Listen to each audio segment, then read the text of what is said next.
desse assunto sobre divisão em Atos, que é o assunto que vai ser abordado em Coríntios, nos próximos versículos. 1 Coríntios, né?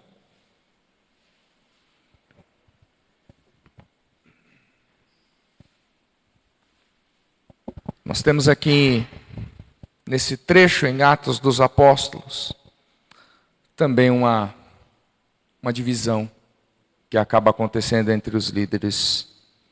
Nós vamos aprender algo importante aqui.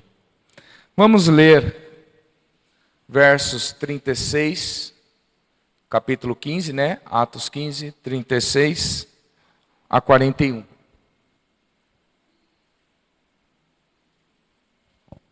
Atos 15, 36 a 41.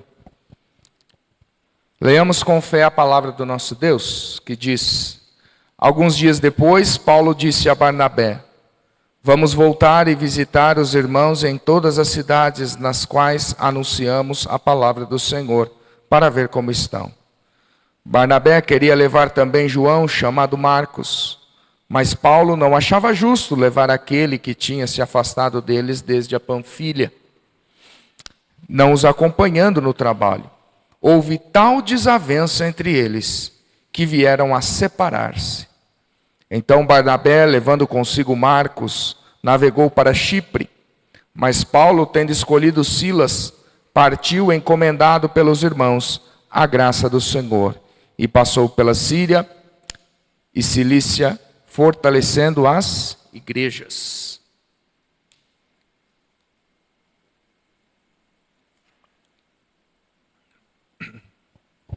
Nós temos dois líderes da Igreja de Cristo que acabam tendo uma desavença, como diz o texto aqui. Isso me lembra muito a história de dois pastores, na verdade, dois pastores, John Wesley, George Whitefield, era o nome deles, dois avivalistas, pastores anglicanos, e eles tinham convicções teológicas um pouco diferentes. Pensavam um pouco diferentes em alguns aspectos do seu conhecimento bíblico, né? Mas, apesar disso, irmãos, Cristo unia eles. Apesar disso. Certa vez perguntaram a George Whitefield se ele achava que veria John Wesley no céu. E ele respondeu: temo que não. Ele estará tão perto do trono eterno de Deus, e nós tão distante, que quase não veremos ele. Olha só, que bonita, né? A declaração dele.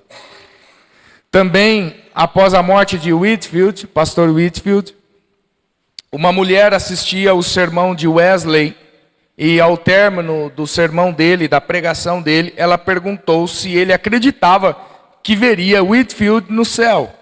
E ele respondeu: não. Aí ela saiu andando e falou: eu achei mesmo que o Senhor ia responder isso, porque eles divergiam em algumas teologias, enfim. E aí ele disse: calma aí, senhora, volte aqui, eu não terminei. Espere.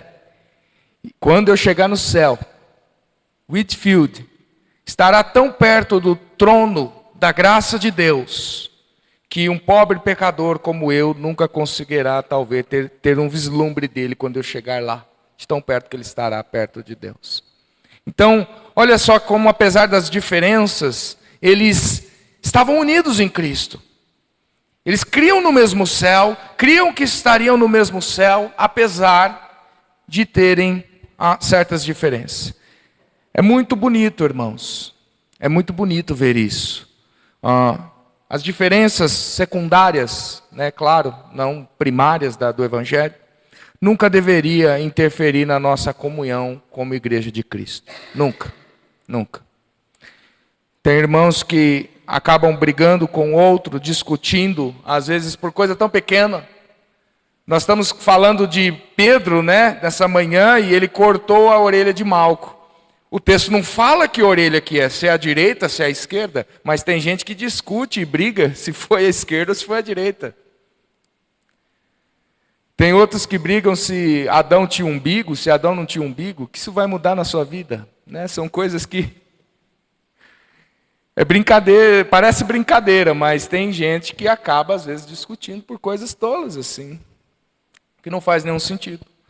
O texto que lemos relata que, infelizmente, no meio da igreja, há sim conflitos.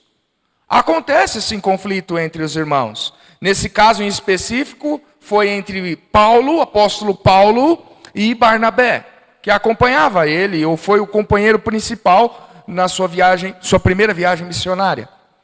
Mas a minha oração nessa noite é que o Espírito Santo, irmãos, o Espírito Santo de Deus, nos encoraje a termos de fato mais comunhão como nós oramos, e se há alguma coisa para resolver entre irmãos, que seja resolvido. Um vínculo de unidade fraternal mantida pelo Espírito Santo, que leva a todo cristão sentir o que é ser de fato um corpo de Cristo. Um corpo de Cristo. Porque, olha a grande ideia aí, apesar dos conflitos e diferenças, Deus deseja a paz e é fiel aos seus bons propósitos. Nós vamos tratar apenas 3 pontos nesses poucos versículos. Versículo 36, nós vamos ver a igreja que requer cuidado. Versículos 37 e 39, até a primeira parte do versículo 39, um conflito mal resolvido que pode levar a uma separação. E dos versículos restantes do versículo 39 ao versículo 41, nós vamos ver que Deus é fiel aos seus propósitos, apesar dos conflitos na igreja. Então, o primeiro é que a igreja requer cuidado. Vamos ler de novo o versículo 36, só o versículo 36. Alguns dias depois, Paulo disse a Barnabé: vamos voltar e visitar os irmãos em todas as cidades nas quais anunciamos a palavra do Senhor, para ver como eles estão. Alguns dias depois, diz o texto. Alguns dias depois do quê? Qual era a situação da igreja aqui em Atos 15? Bem, nós vemos que a salvação já alcançava o povo da Ásia Menor, não só os judeus, mas também agora gentios. Gentil, relembrando, é todo aquele que não é judeu, que não é circuncidado. Mas quando Paulo e Barnabé retornam da sua primeira viagem missionária, irmãos, surgem judeus e eles diziam que os gentios deveriam se submeter à circuncisão para serem salvos. Não basta só eles dizerem que crerem em Jesus. Eles precisam também participar da circuncisão. O que é a circuncisão? Circuncisão é quando a criança judia, ali no 8º dia, era cortado o prepúcio ali do menino, né? E então ele era circuncidado, cortado. Isso significava que ele fazia parte agora do povo de Deus. Certo? Então, olha, se a galera aí precisa ser circuncidada, senão eles não fazem parte do povo de Deus. Esse era o argumento. Então, um concílio é feito. Nós vemos no começo do capítulo 15 que um concílio é feito em Jerusalém entre os líderes da igreja e eles decidem não colocar essa barreira sobre os outros povos. Salvação é somente pela fé e não mais por obras da lei. Salvação é somente pela fé e ponto final. Eles dão algumas outras recomendações aqui, mas enfatizam que salvação é pela fé. Uma carta, então, é enviada a Antioquia, cidade onde o apóstolo Paulo frequentava muito. E essa carta estava relatando a decisão que a igreja de Antioquia, a decisão que havia sido tomada no concílio. E nós vemos no texto que a igreja de Antioquia, ela se alegra muito com a decisão que foi tomada, né? Ou seja, irmãos, qual é a situação da igreja? A igreja estava em paz. A igreja estava em paz, a igreja estava fortalecida, a igreja estava unida. Paulo e Barnabé estavam ali em Antioquia porque foram eles mesmos que levaram essa carta. E eles estavam ali pregando em paz, mas o apóstolo Paulo, ele não para quieto. O apóstolo Paulo, ele tem esse espírito missionário, né? Como Clever estava falando, que sejamos mais evangelistas. Paulo era um grande evangelista, né? Não só um evangelista, mas ele tinha um amor pastoral incrível. Um amor pastoral incrível.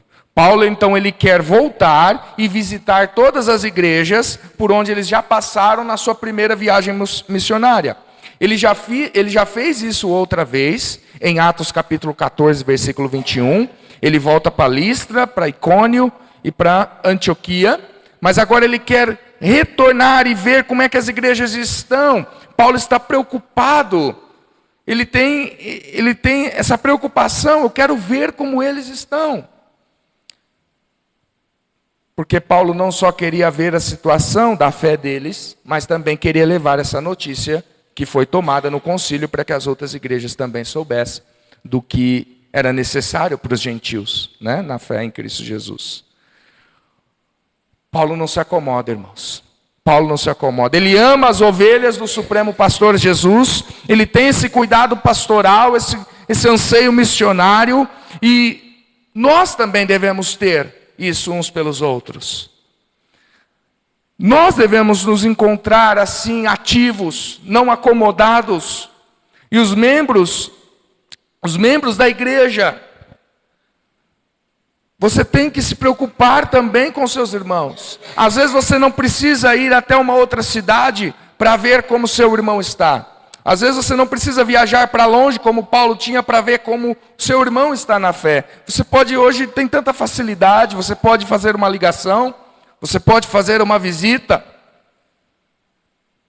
Nós devemos saber também como está a vida dos nossos irmãos e ter cuidado com eles, não só dentro das quatro paredes da igreja, mas fora das quatro paredes da igreja.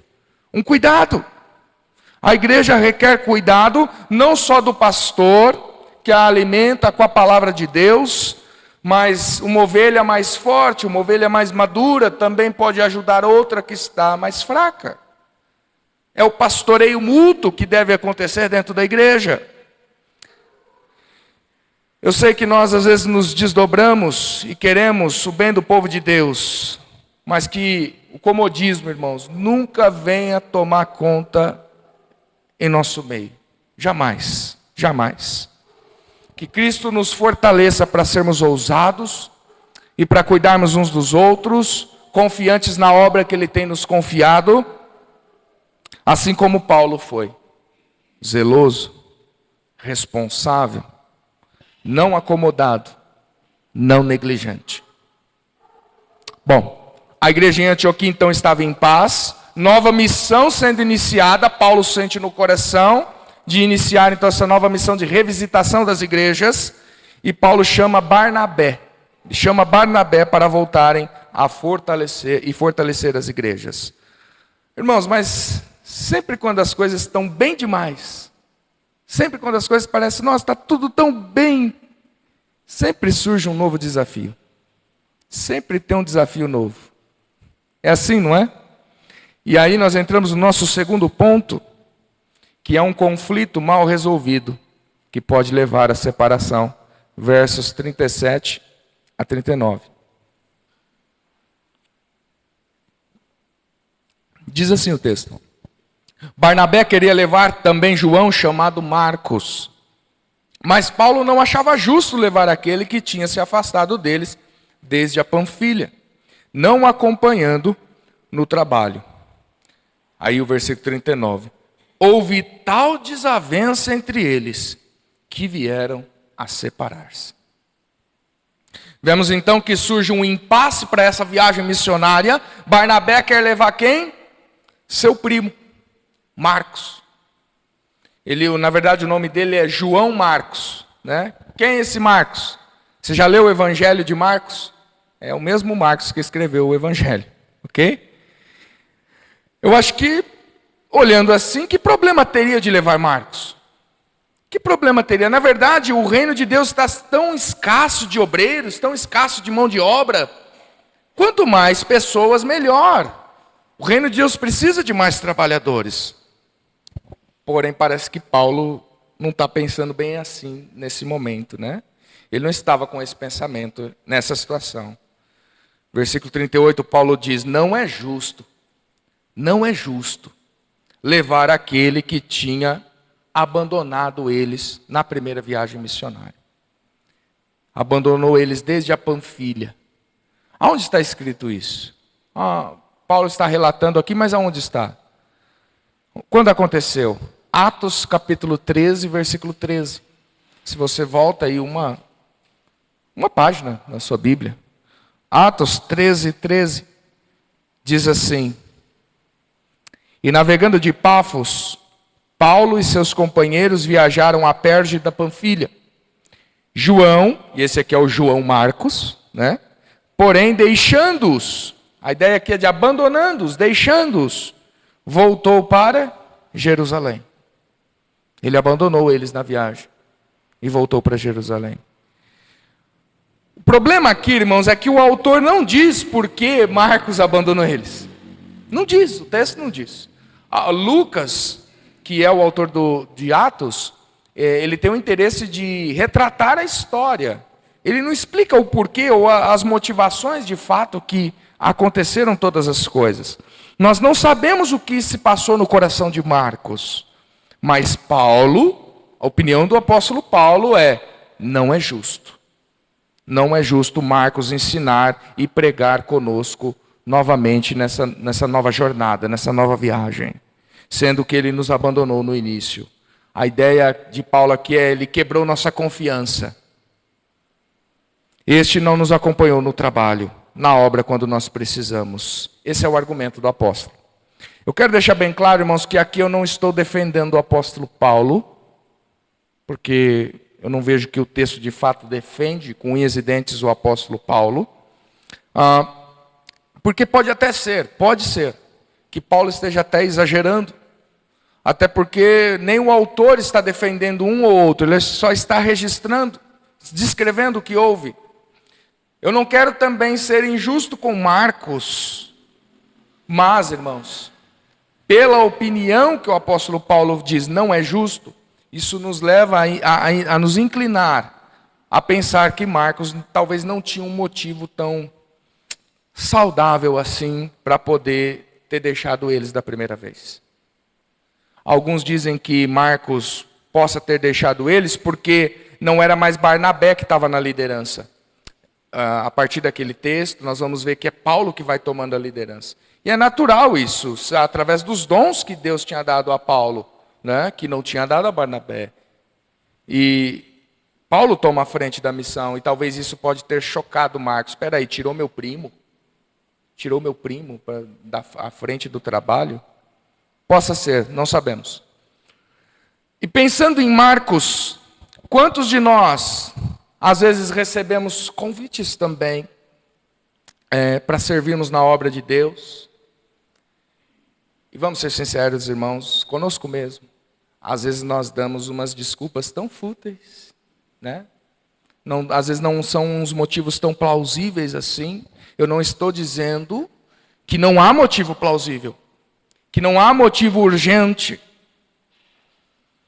Mas para pensar, imagine eu ser convidado para ir pregar em um lugar, e está tudo certo, talvez aniversário de uma igreja, e sei lá, olha, pastor, eu não vou porque meu sapato está furado. Que motivo é esse para não ir pregar, não é? Pastor, eu não vou porque meu terno rasgou. É um motivo que não é tão plausível para não estar lá e levar a palavra de Deus, né? Uma das marcas, irmãos, da integridade é cumprir o que nós combinamos. É cumprir o que nós combinamos. E quando de fato não dá, nós temos que ser sérios o suficiente e íntegros o suficiente para ir e explicar o quanto antes a pessoa, olha, de fato não dá por conta disso, disso e disso.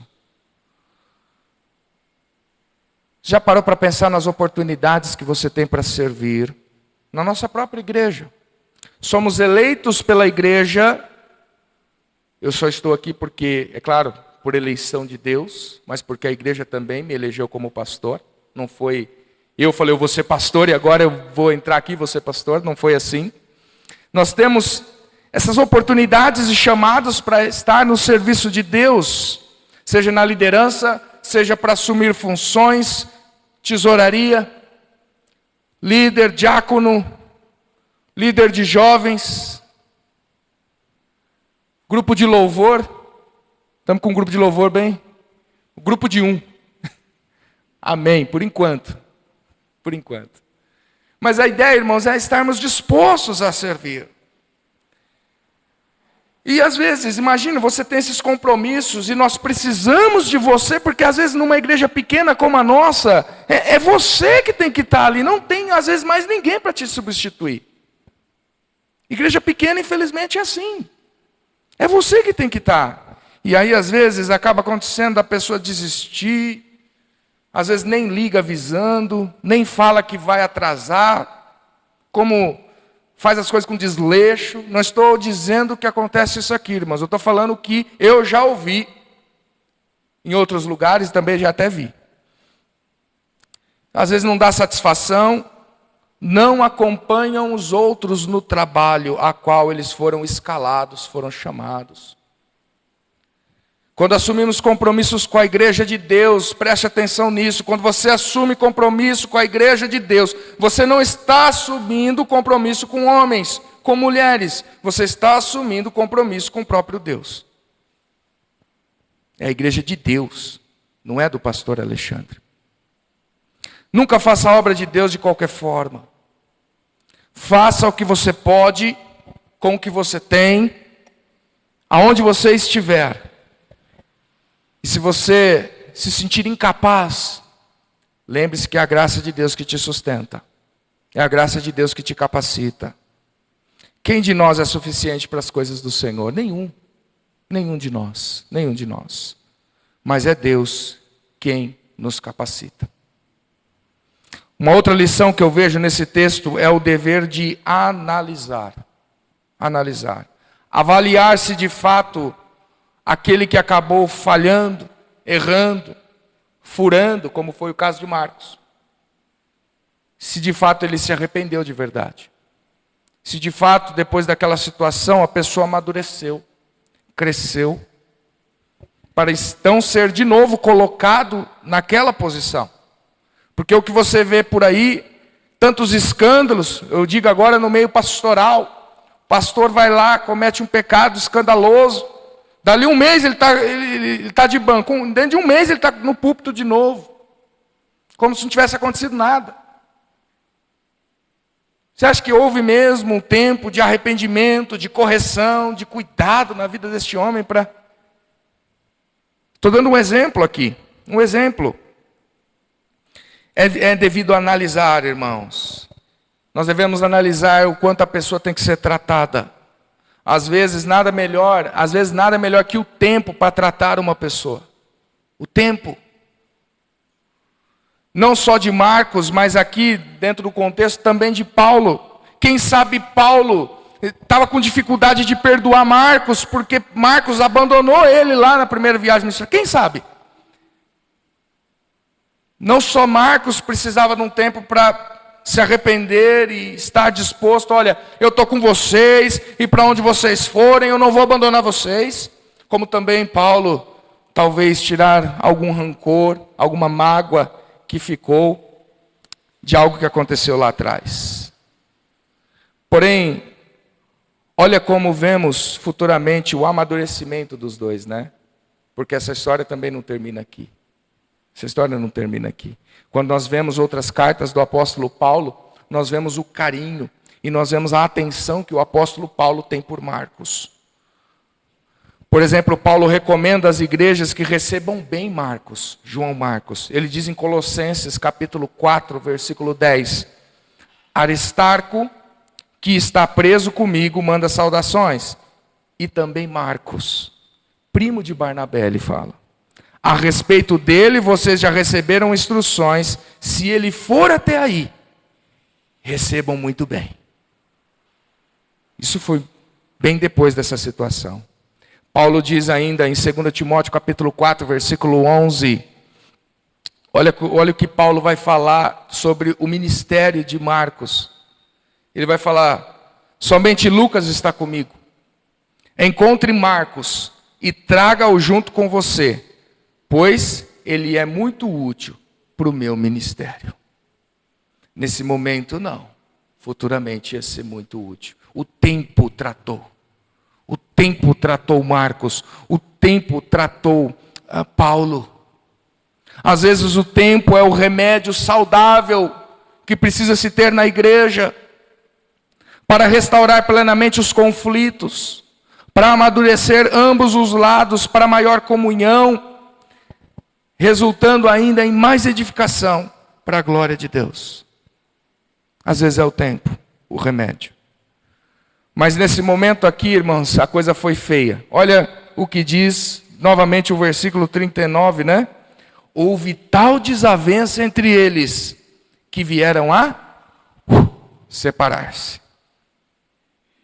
A discussão por conta de Marcos, por Paulo e Barnabé, foi algo tão intenso, irmãos. A palavra, o significado da palavra desavença aqui, é uma palavra muito forte. É uma palavra que significa afiado. Um instrumento afiado, que rasga.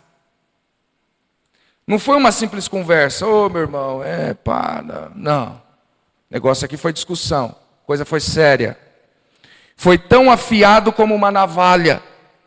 Eles tinham uma discussão realmente séria. Eles tiveram uma discussão muito séria aqui.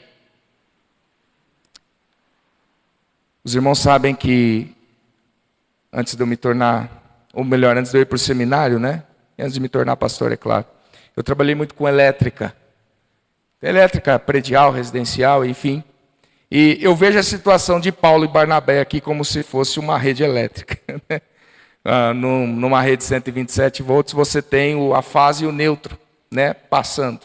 E a fase e o neutro, eles estão sempre juntos, né?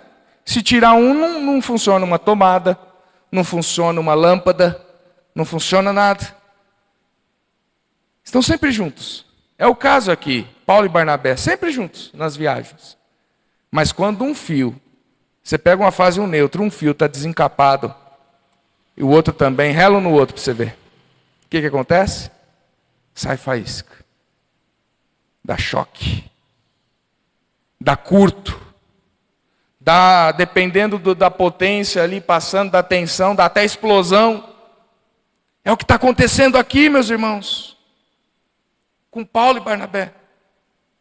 E nos seus relacionamentos, você conhece pessoas assim?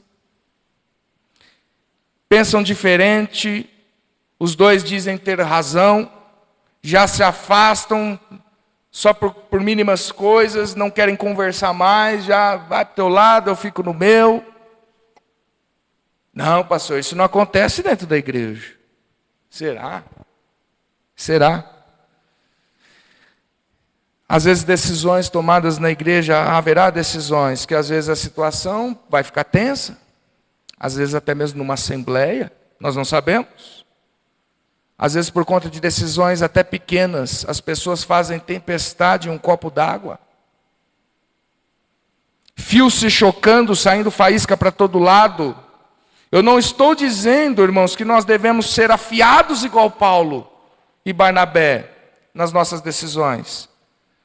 Mas é verdade que às vezes nós devemos estar firmes em uma posição, mesmo que outras pessoas não concordem.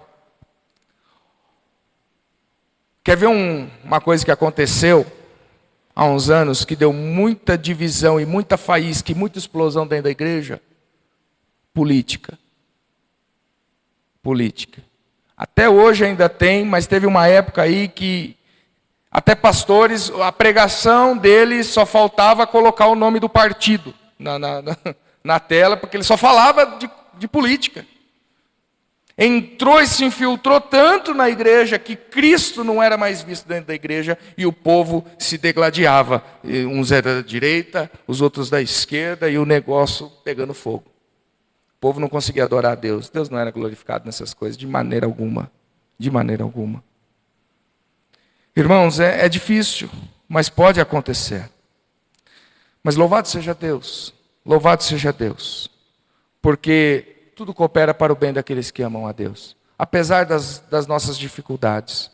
Apesar das nossas dificuldades. Nós vimos hoje o exemplo de Jesus, né? Jesus, ele ao mesmo tempo que foi firme na verdade, ele também era manso.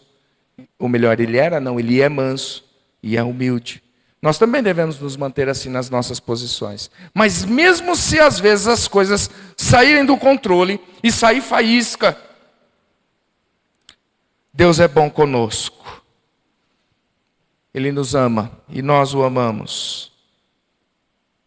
As coisas vão correr bem para aqueles que amam a Deus, para aqueles que são chamados segundo o seu propósito. E então, por último, nessa exposição, o último ponto é que Deus é fiel aos seus propósitos, apesar dos conflitos dentro da igreja. Esse é o último ponto.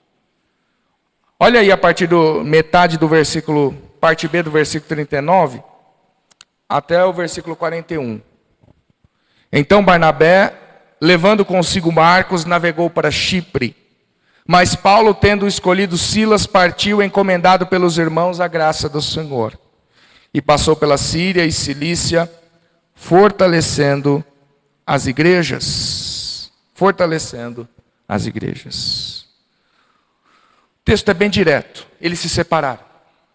Infelizmente, eles se separaram. Um conflito gerou a separação daquele grupo missionário. Paulo foi para um canto, Barnabé foi para o outro. Parece uma notícia triste para nós. Nós, é claro, ninguém quer que grupos missionários se separem. Mas aí que vem a bênção. Agora nós não temos uma equipe missionária só. Nós temos duas equipes missionárias. De uma, Deus fez duas. Apesar do conflito que eles tiveram. Olha só que bênção. Barnabé e Marcos voltaram para Chipre, que era a sua cidade natal. E Paulo se une agora, ele tem um novo parceiro na missão, é Silas. E eles vão rumo à Cilícia, que também era a cidade natal de Paulo. O autor Lucas não trata mais da viagem de Barnabé ao longo de Atos, ele não vai falar mais, nem de Marcos, mas o foco agora ele vai focar na missão do apóstolo Paulo junto a Silas, que vai se unir a Timóteo e por aí vai. Paulo então ele escolhe Silas. Quem é Silas? Silas era um profeta, o profeta de Antioquia. Ele vai viajar com ele. Isso é interessante porque nós vemos então que o problema não é levar alguém que não pregou primariamente, porque Silas também não havia pregado primariamente na primeira viagem missionária com Paulo. Isso revela um pouco mais que o problema não é levar aquele que nunca esteve com ele, mas é levar aquele que às vezes não dá para ter confiança, que como desistiu uma vez lá atrás, pode desistir de novo agora. Essa é a ideia, talvez esse é o problema. Paulo não queria risco, de novo, da ausência de Marcos na sua viagem. Lucas, o autor de Atos, não deixa claro quem tinha total razão na discussão, mas me parece que a igreja estava a favor do apóstolo Paulo, né? Diz aí que os recomendou na graça do Senhor. Paulo e Silas, apesar de tudo, irmãos, eles tinham a recomendação da igreja. A recomendação dos irmãos. E se continuarmos nos capítulos posteriores, nós podemos ver que os propósitos de Deus não falharam, apesar de tudo isso. O plano de Deus de evangelização dos povos não foram frustrados. Deus usou Paulo e a sua nova equipe para ir muito mais além do que Paulo imaginava que ele iria antes. Muito mais do que ele planejou. Nós não temos mais muita informação sobre o que aconteceu com Barnabé e Marcos, mas Barnabé provavelmente fortaleceu seu primo Marcos na fé, e certamente eles foram usados na implantação de novas igrejas. É relatado nos pais da igreja que Marcos, ele foi aquele que plantou a primeira igreja cristã na cidade de Alexandria. Marcos, olha só. Como é incrível, irmãos, como Deus faz as coisas e como Deus age apesar de conflitos, né? Apesar de acirradas discussões. O propósito de expansão do reino de Deus não falha. Apesar das nossas falhas. O propósito de expansão do reino de Deus não pode ser frustrado. Deus tornou o propósito de evangelização duplicado. Fez 2 grupos missionários. Queridos, os planos de Deus jamais podem ser frustrados pelos nossos pecados. Limitações ou conflitos dos homens. Pelo contrário, em sua soberania, Deus é capaz de conduzir até mesmo as situações mais dolorosas mais tristes para o cumprimento santos, benignos, bons, segundo os teus propósitos. Olhem para a história da igreja. Dê uma olhada para a história da igreja. Não sei se você já viu alguma coisa. É muito interessante como ao longo dos séculos surgiram conflitos na igreja.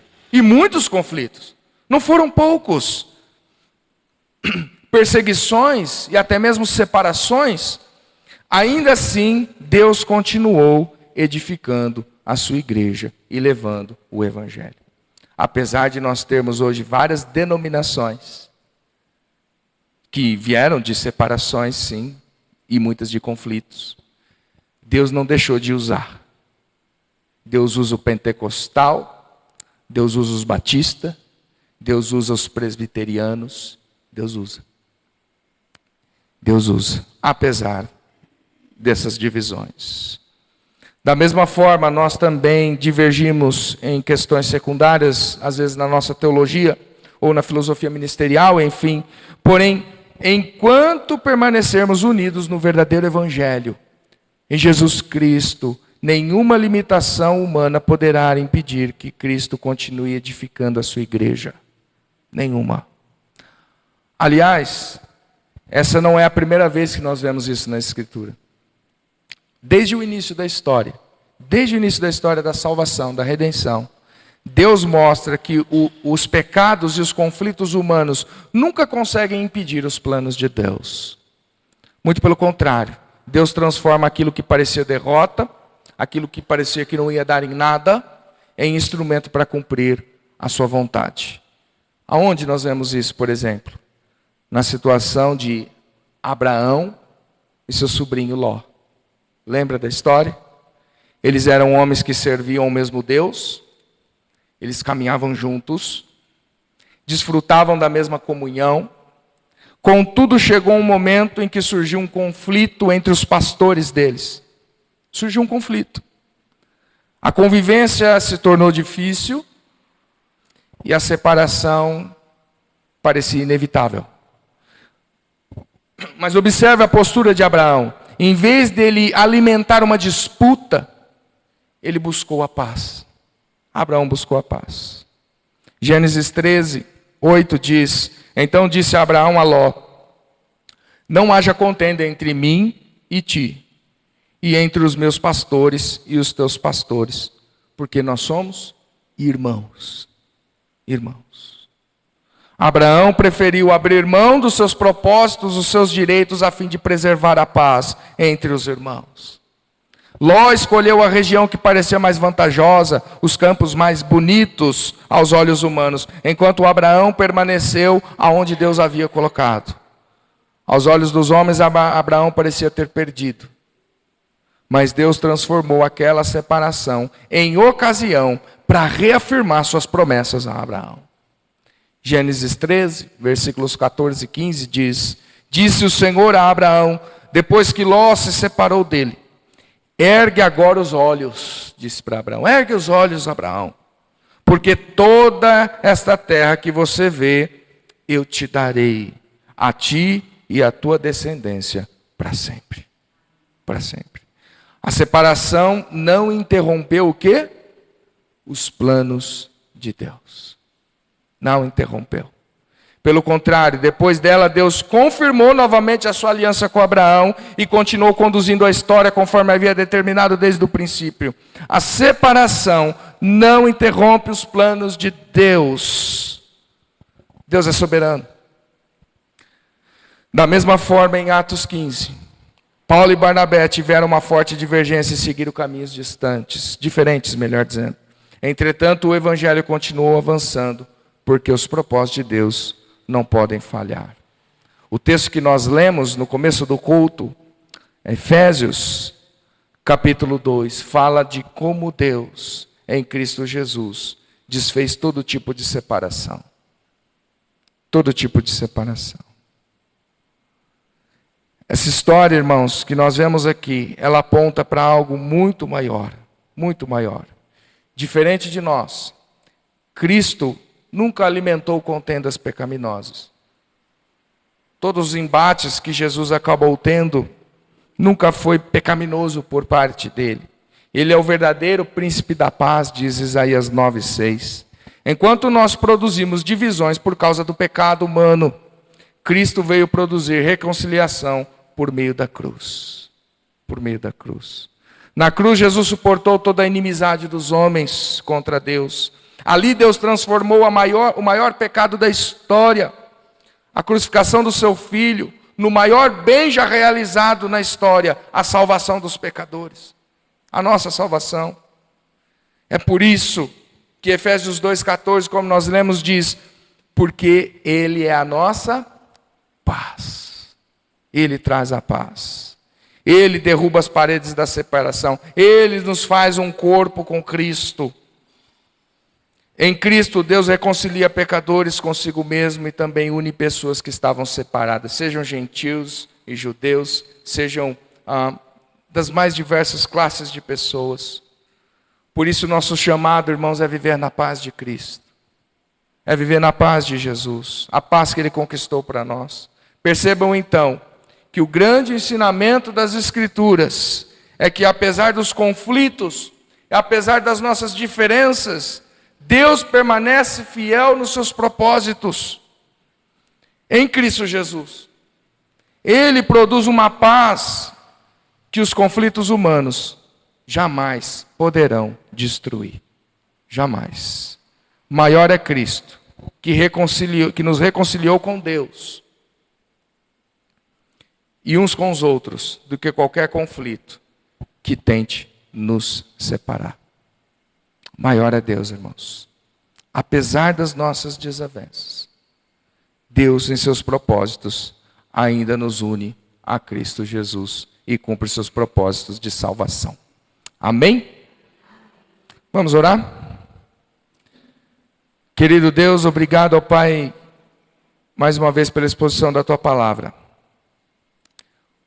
Uma situação que vimos aqui, nos chama a atenção entre apóstolo Paulo e Barnabé, que fala sobre como pode haver desavenças e certas divisões entre o povo de Deus, mas que apesar disso o Senhor transforma tudo isso em bem segundo o teu propósito, segundo a tua salvação. O Senhor nos trouxe a paz. A vontade do Senhor não é que venhamos ter conflitos, mas por conta do pecado, isso pode ocorrer. Mas, ó Deus, apesar de tudo isso, o Senhor continua fiel. O Senhor é fiel aos seus propósitos, é soberano. E se a tua vontade não falha, não importa as outras vontades. Porque se a tua não falha, tudo será bom. E tudo convergirá em glória para ti. Obrigado, Deus, por esse tempo com teu povo. No santo nome de Jesus te agradecemos. Amém. Vamos adorar a Deus? Fique de pé. Vamos louvar o nome do Senhor.